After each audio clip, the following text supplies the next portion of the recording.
When Ed Delaney told his wife he found a surprise for her, she thought she was getting flowers. But when she came downstairs, Ed was holding this. I walked in, and his arms were literally filled with this huge, disgusting white mass. I had this mushroom the size of 2 basketballs, and it kind of shocked her. A few days later, Amy found an even larger mushroom in their yard in Leslie, and then 2 more of the giant masses popped up. To give you a sense of just how big this mushroom is, we'll compare it to this basketball, and I'd say it's definitely bigger than this one. I talked with an expert at Michigan State University about what it might be.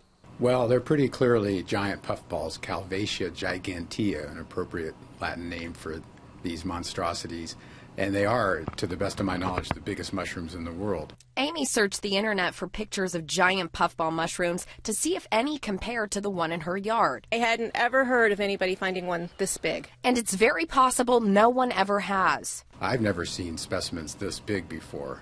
It's pretty impressive, especially when you consider that they grow up literally overnight. But Ed wanted to know if the giant puffballs popping up were dangerous. Is it edible, or what else can you do with this? Is it worth anything? Professor Walton says they aren't worth any money and he wouldn't advise eating them. But mushrooms like these promote forest growth and can help keep a lawn healthy. And if nothing else, the giant puffballs will be a good conversation piece for the Delaneys. I had 2 of my friends over Friday. I told them about the mushroom and I guess they didn't believe me.